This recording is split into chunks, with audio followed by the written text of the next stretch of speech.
परम सत्कार्यो गुरु प्यारी सात संगत जी राधा स्वामी जी। संगत जी, आज जो साखी आपको सुनाने जा रही हूँ वो बातें बाबा जी के एक सत्संग में से ली गई है। ये सत्संग बाबा जी ने 2020 में फरमाया था। कृपया ध्यान से और पूरा ज़रूर सुनिए जी। और चैनल पर नए हैं तो सब्सक्राइब करके हमें सहयोग ज़रूर करें जी। संगत जी, बाबा जी ने पहली पातशाही गुरु नानक देव जी की वाणी पर सत्संग फरमाया। शुरुआत में आप जी ने फरमाया कि पहली पातशाही श्री गुरु नानक देव जी हमें समझाने की कोशिश कर रहे हैं, हमें संदेश देने की कोशिश कर रहे हैं कि हमें जीवन के सत्य को जानने की ज़रूरत है। हमारा दुनिया में आना क्यों हुआ, क्यों हमें उस कुल मालिक की भजन बंदगी में लगना है, कैसे नाम की कमाई करनी है, क्यों करनी है। आप जी कहते हैं कि इस संसार में सब कुछ नाशवान है, कोई भी चीज़ स्थिर नहीं है, सब कुछ खत्म हो जाना है। फिर भी माया ने इस संसार में सभी को जकड़ रखा है और हम इसमें ही उलझे रहते हैं। हमें सत्य की कोई खबर ही नहीं कि हम कहाँ से आए हैं और कहाँ जाना है, हम किसके अंश हैं। आप जी कहते हैं आत्मा जो उस कुल मालिक परमात्मा का अंश है वो इस संसार में भटक गई है। मन ने इसे भटका दिया है।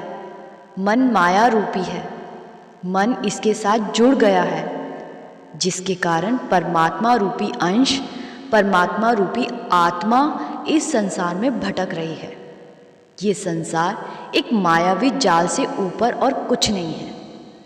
हम इस जाल में फंसते चले जा रहे हैं। हमारा मन हमें माया के इस जाल से ऊपर उठकर सोचने ही नहीं देता। हम बस दुनियावी चीज़ों के पीछे भागते जा रहे हैं। हमें पता ही नहीं कि हमें आखिर जाना कहाँ है। बस मन के बहकावे में चलते चले जा रहे हैं। केवल संत सतगुरु है जो हमें इस माया रूपी संसार से उठाकर उस कुल मालिक की भजन बंदगी में लगा सकते हैं, हमें सच्चा रास्ता दिखा सकते हैं, हमारी सोच और समझ के दायरे को बड़ा कर सकते हैं। नहीं तो हम यहीं भटकते रहेंगे, हमारा आना जाना लगा रहेगा। 84 के चक्कर से खुद को निकाल नहीं पाएंगे। गुरु के बिना यहाँ से कोई भी छूट नहीं सकता। आप जी ने फरमाया कि नानक देव जी कहते हैं कि वह मालिक अजूनी है, वह जन्म मरण में नहीं आता, वह एक ओंकार है, सतनाम है, सतनाम रूपी समुंदर है। और उस सतनाम रूपी समुंदर की धुन हमारे अंदर निरंतर चल रही है, लेकिन माया का शोर इतना है कि हमें वह सुनाई ही नहीं देती, क्योंकि हमारी दौड़ बाहर की तरफ लगी हुई है। हम उस नाम रूपी धुन को सुन ही नहीं पाते। तो इसीलिए आप जी समझाते हैं कि हमें पहले मन को बाहर से समेटकर इकट्ठा करना है और अंदर की यात्रा शुरू करनी है। जैसे जैसे हमारा मन निर्मल होता जाएगा, वह सतनाम रूपी धुन जो मालिक के घर से आ रही है वह हमें सुनने लग जाएगी।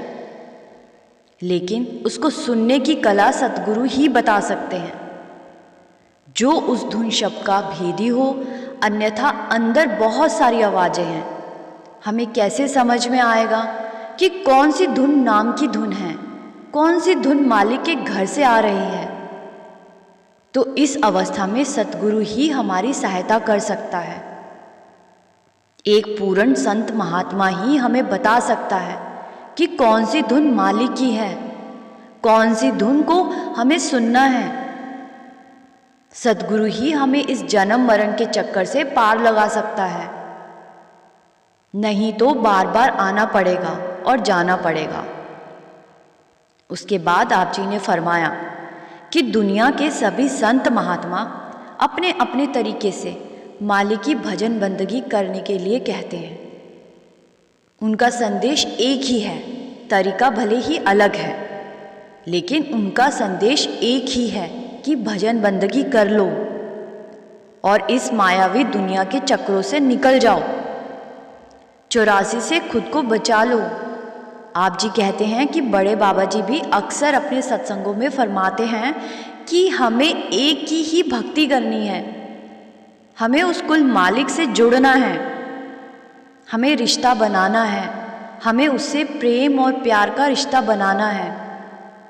लेकिन हम तो बड़ी आसानी से कह देते हैं हमारे पास वक्त नहीं है, अभी बच्चे छोटे हैं, उनकी शादियां करनी है, नौकरी करनी है, व्यापार करना है, हमें यह काम है, वो काम है, हमें समय नहीं मिल पाता।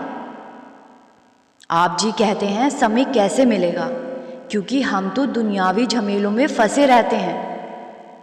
भाई, यह सब भजन बंदगी ना करने के बहाने हैं। आप जी कहते हैं कि हमें अंत समय पता चलता है कि जो हमने अपने जीवन में किया वह सब तो व्यर्थ था, सत्य तो कुछ और ही है। इसीलिए हमें संत महात्मा समझाने की कोशिश करते हैं कि भाई मालिक की भजन बंदगी में लगो, नाम की कमाई करो, शब्द की कमाई करो, इस इंसानी जामे को व्यर्थ ना करो। रिश्ते नातों की जिम्मेदारियों को निभाने के साथ साथ उस मालिक की भजन बंदगी भी करो।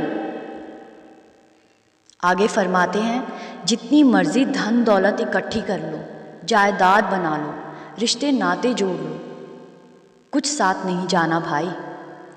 अंत वेले पछताने से अच्छा है समय रहते संभल जाओ, नहीं तो 84 के चक्कर में फंसे रहोगे। इंसानी जामा फिर इतनी आसानी से नहीं मिलना भाई। जन्म मरण के चक्कर से निकलने के लिए उस मालिक ने हमें इंसानी जामा दिया है, और हम पूरे जीवन को धन दौलत रिश्ते नाते इकट्ठे करने में खराब कर देते हैं। आखिरी वेले ना रिश्ते काम आएंगे ना धन दौलत। इसीलिए समय ना गवाओ और मालिक की भजन बंदगी में लग जाओ, सत्य को पहचानो। अंत में आप जी ने फरमाया, हम परमात्मा को जंगलों पहाड़ों में खोजने निकल पड़ते हैं। ऐसे दुनिया में भटकते रहने से हमारा पार उतारा नहीं होने वाला। सब कुछ हमारे अंदर है। अंदर की जोत को देखने की कोशिश करो, धुन को सुनने की कोशिश करो। जो कुछ मिलेगा वो सिर्फ हमारे अंदर ही मिलेगा।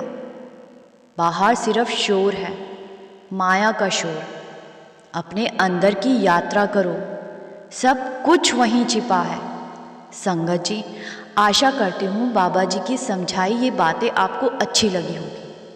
वीडियो को लाइक, शेयर और कमेंट में राधा स्वामी लिखना ना भूले जी। गुरु प्यारी सात संगत जी, राधा स्वामी जी।